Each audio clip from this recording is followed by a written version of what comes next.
At some point, somebody put a 1x6 or thereabouts under the backside of this refrigerator in an effort to level it up, and that is because of the floor sagging at this point.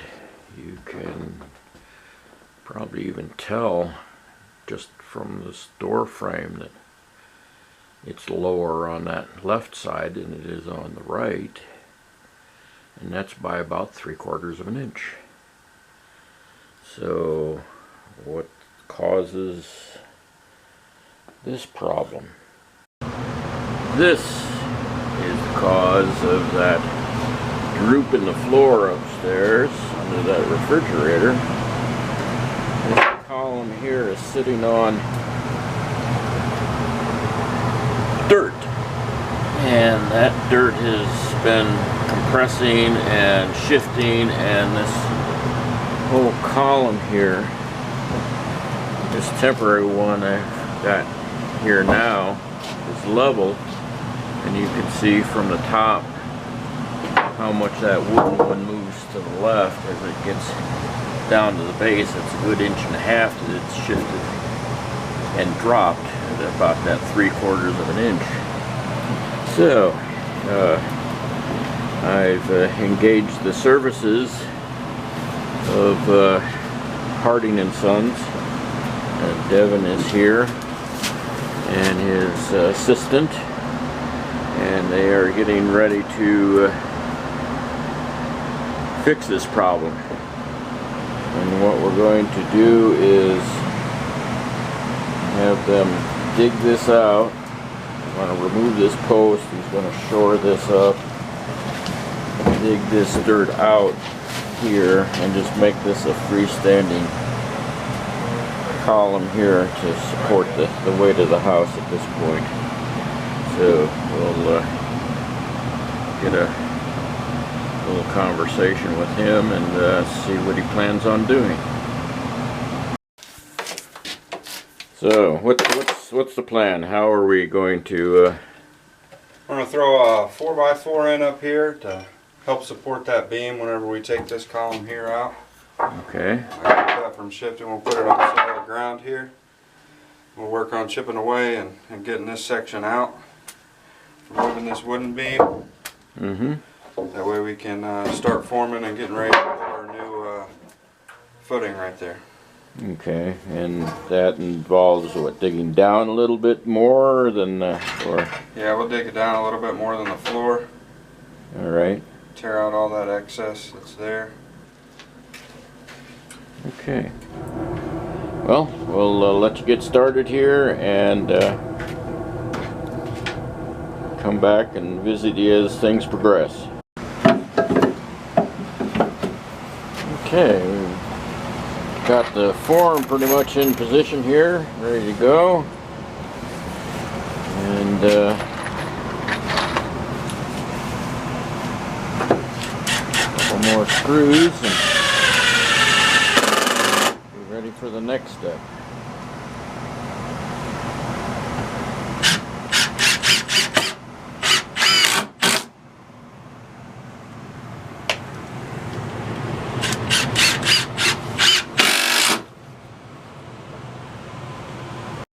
So,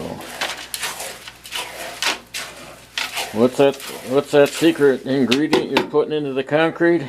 Dawn dish soap. And what's the advantage to doing that? Creates air pockets, makes your mix a lot stronger.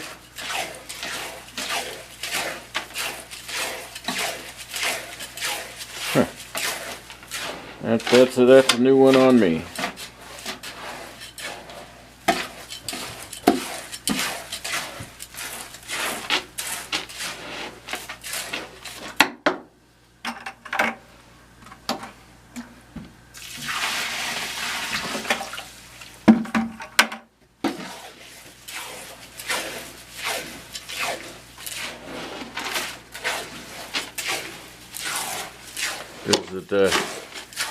Does it actually create any bubbles or something that you can see as you're mixing it up there? Just A little bit of foam in there, huh? Yep. Huh. All right. Well, if nothing else, we're going to have clean concrete, huh?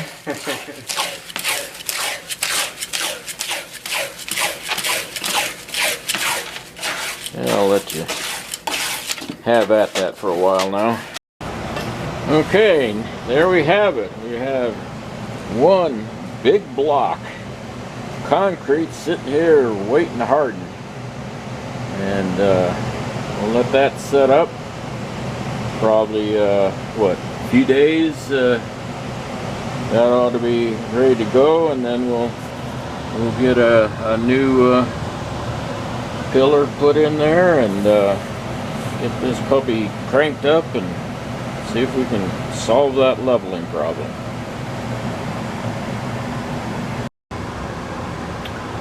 The concrete is now hard, and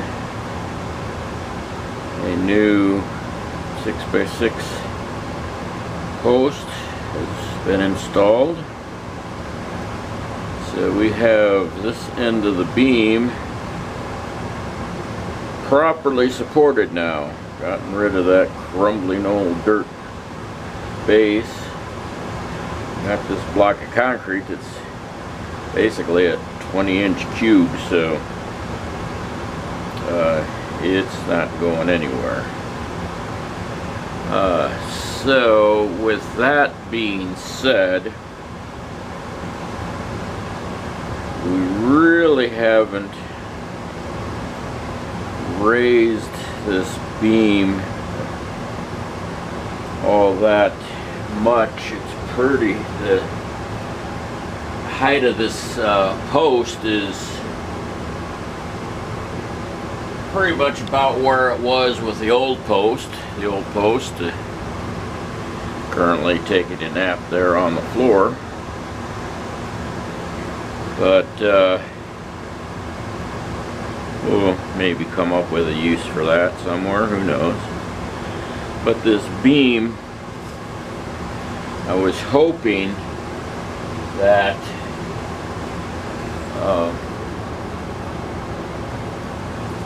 I could raise it enough to take care of my settling problems, the worst of which is right around here under this where the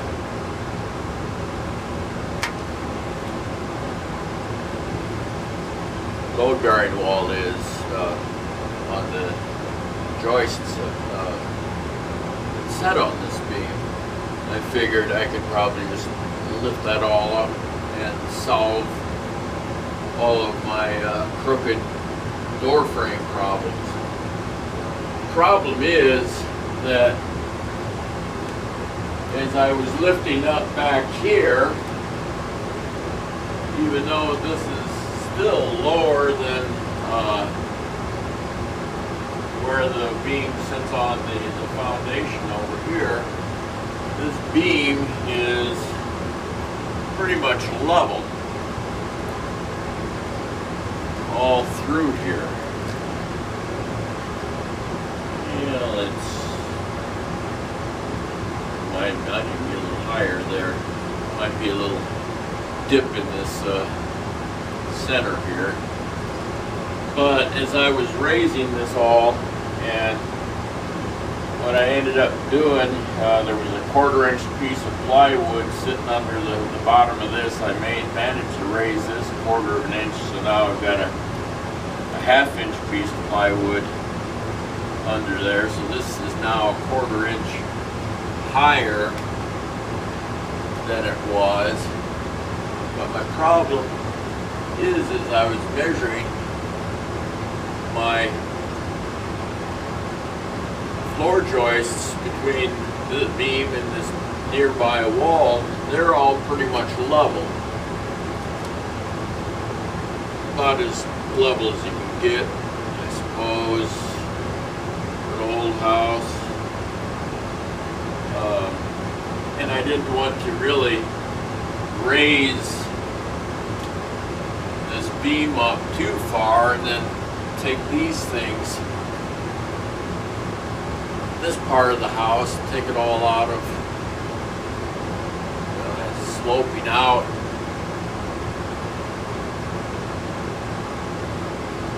I could probably raise the beam a little bit more, but it's not really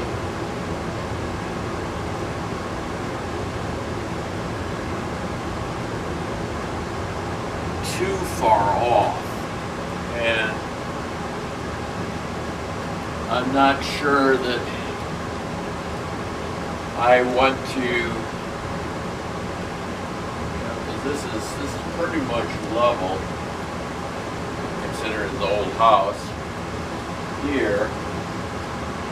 Maybe I could raise it up another 1/4 of an inch. But like I said, I'm taking a chance at some point of having this floor go like that in this short distance to this outside wall. So, I've got the crumbling foundation for this beam taken care of. New piece of wood. Guy said that used to be a telephone pole. But we've got lumber that's been sitting here for 140 years that's twisted, pretty much at that end, and compressed. So this problem that I'm having with the real low spot here with this wall, particularly in the kitchen where that 1x4 is under the back of the refrigerator to try to level it up, I think what I'm going to end up having to do is actually manipulate the floor joists on that side. And in fact, the guy pointed out that if I go up and look up here, there's really a gap,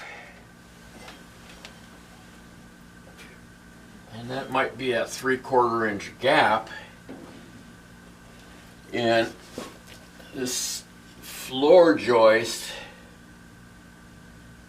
that goes to that mystery wall, supported on that end, but it's low 3/4 of an inch down here. I think what I'm going to have to do somehow or another, and that's going to be a good trick because of all this hot air and cold air returns for the furnace. So I'm not quite sure how I'm getting up in there yet to do that. I'll try. I guess I'll try to just on the other side just lift that up and see what I have, but it looks like it's the leveling, particularly in this point, is going to be on a floor joist by joist issue, and that may also be true with trying to level up the load-bearing wall so that I can get those door frames, try to square them up so that the doors and the transom windows fit better. But at some point I may just have to settle with taking the planer and knocking some wood off and letting them just be a little crooked, and gives the house character, I guess, right? I was hoping that raising this would be the end all of the issue, but doesn't really look like that's going to be the case. So This much of it's done. One less thing to worry about. Crumbling support for the house. That sucker's not going anywhere. Being one of a bit of a skeptic, and never having heard of adding Dawn dish soap to concrete before, I did a little checking on the web, and the evidence is that adding dish soap to concrete actually weakens it from 5 to 15%. And another fella did a visual demonstration of what various levels of soap content did to concrete, and it showed pretty clearly that it weakens the concrete when you strike with a hammer. So I cannot recommend adding dish soap to your concrete, and if you want to look it up yourself and do a little checking, I encourage you to do so.